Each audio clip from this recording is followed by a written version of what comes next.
Hari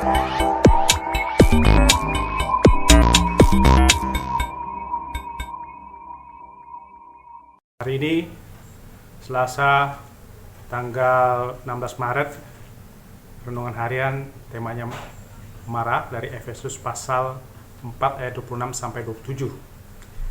Salam sejahtera, semoga kita semakin mampu untuk hidup sesuai panggilan Tuhan. Hidup sebagai orang yang sudah mengenal Allah dan kehendaknya dengan cara menanggalkan kebiasaan lama. Salah satunya adalah membuang kemarahan yang menyebabkan kita jatuh dalam dosa. Kita mendalami tentang marah dengan membaca Efesus pasal 2 ayat 26 sampai 27. Apabila kamu menjadi marah, janganlah kamu berbuat dosa. Janganlah matahari terbenam sebelum padam amarahmu, dan janganlah beri kesempatan kepada iblis. Selama masa Prapaskah, kita menyesali dosa-dosa, salah satunya menyesali dosa marah yang menyebabkan kita jatuh dalam dosa. Menurut Mazmur 4 ayat 5, marah itu boleh, tapi jangan sampai berbuat dosa.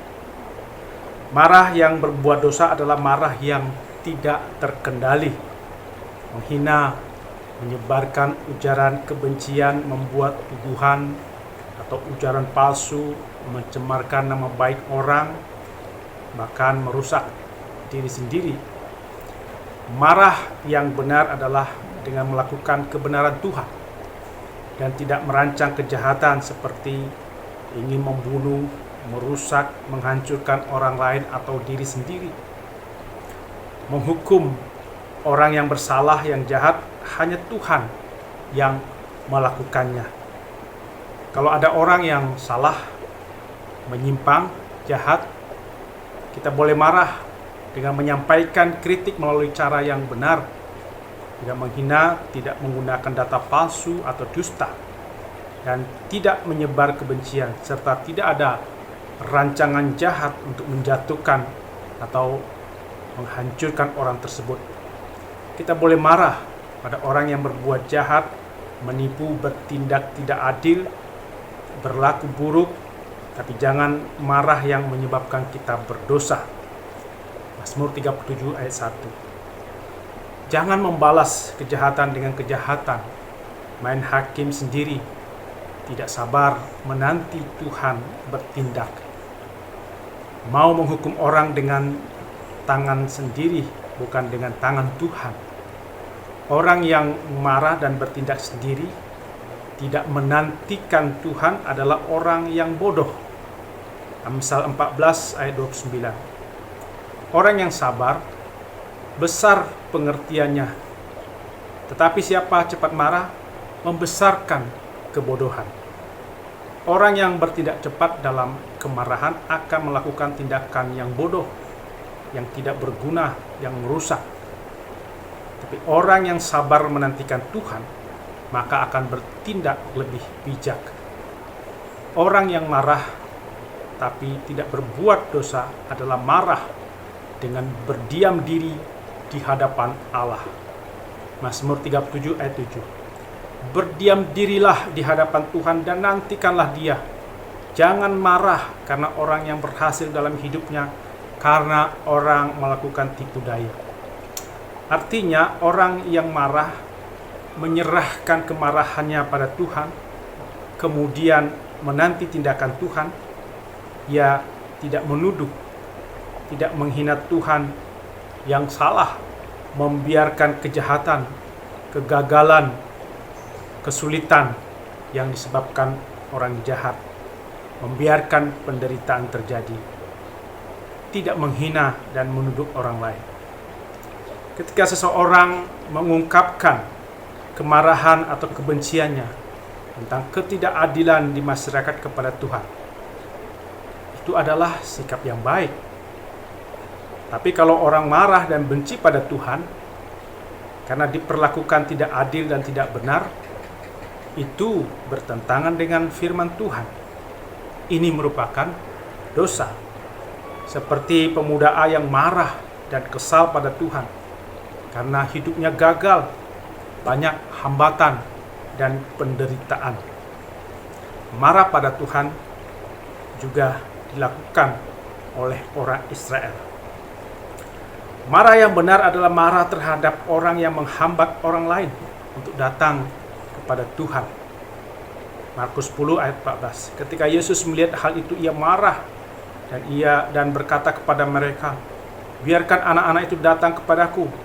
Jangan menghalang-halangi mereka, sebab orang-orang seperti itulah yang mempunyai kerajaan Allah." Yesus marah kalau ada orang yang menghambat orang datang ke dalam kerajaan Allah. Yesus marah pada orang yang menghalangi orang beribadah di bait suci, termasuk marah pada penukar uang atau pedagang merpati di bait Allah. Ketika orang yang marah, sangat mungkin orang melakukan kesalahan, karena kemarahan menyebabkan kehilangan kemampuan pengendalian diri dan penilaian objektif. Kemarahan yang tidak terkendali dapat berdampak negatif terhadap kualitas hidup pribadi dan sosial. Marah berlebihan sering terjadi di antara pasangan karena sebab yang tidak jelas maupun hal yang sepele. Marah yang terus-menerus tidak bisa hilang dan penuh kebencian adalah membunuh dalam hati. Hal ini patut dihukum. Marah yang disertai penghinaan juga patut dihukum. Matius 5 ayat 22. Tetapi aku berkata kepadamu, setiap orang yang marah terhadap saudaranya harus dihukum. Siapa yang berkata kepada saudaranya kafir harus dihadapkan ke mahkamah agama. Dan siapa yang berkata jahil harus diserahkan ke dalam neraka yang menyala-nyala. Masa kini, banyak orang marah dengan menyebarkan kebencian, penghinaan, berita palsu. Itu patut dihukum, patut untuk dilaporkan kepada polisi. Kemarahan itu membuat orang tidak mengerjakan kebenaran di hadapan Tuhan. Orang yang marah tidak mengerjakan kebenaran di hadapan Allah itu seperti dilakukan oleh orang Israel yang marah-marah pada Tuhan dan Musa hanya karena masalah makanan, minuman. Mereka tidak menghargai karya Tuhan yang membebaskan dari perbudakan. Orang yang marah dan berdosa mendapat hukuman dari Tuhan, maka mereka dipatuk ulang. Tapi orang yang menyesali dosa dan bertobat, mempercayai Tuhan dan meninggikan Tuhan, maka diselamatkan dari hukuman. Dalam kehidupan Kristen harus ada kemarahan, tapi kemarahan harus dalam kemarahan yang benar. Marah yang benar adalah menentang ketidakadilan, menentang penindasan, menentang kelaliman, menentang intoleran, diskriminatif. Kemarahan yang benar harus terus-menerus dinyatakan agar ada orang yang bisa menyadarkan orang yang berbuat dosa. Orang beriman yang benci pada dosa akan marah terhadap perbuatan jahat, tidak adil, tidak benar. Kemarahan yang benar adalah tidak mementingkan diri sendiri, tapi peduli dengan kebenaran, kebaikan, kasih yang terjadi dalam kehidupan sesama.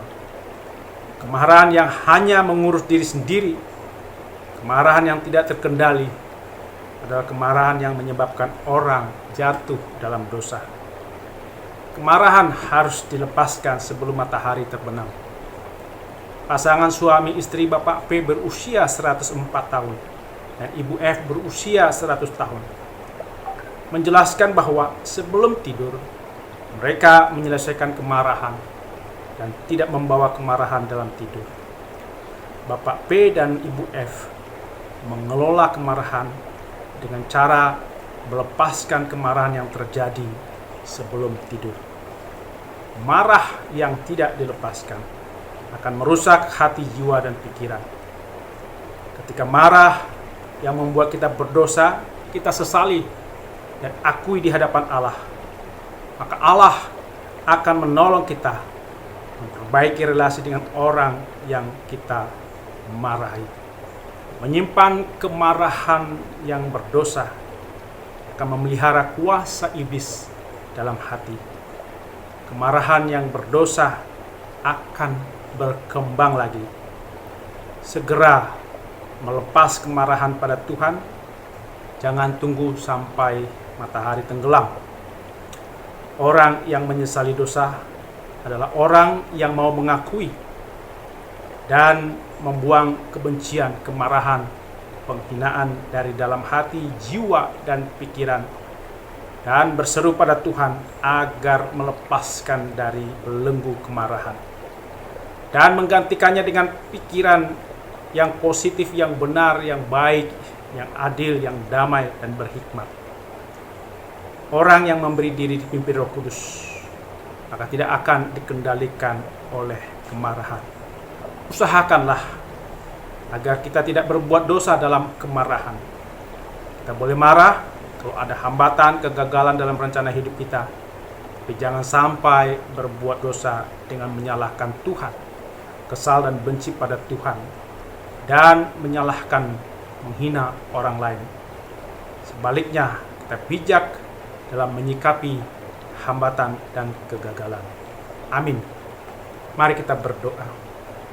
Ya Tuhan, kami mengakui dosa kemarahan dalam diri kami yang membuat kami jatuh dalam dosa. Kami mau melepaskan kemarahan tersebut agar hidup kami menjadi lebih baik dan bijak di hadapan Tuhan. Tolonglah kami dalam melepaskan kemarahan kami. Jangan sampai kami pendam terus-menerus. Dalam Yesus kami telah berdoa. Amin.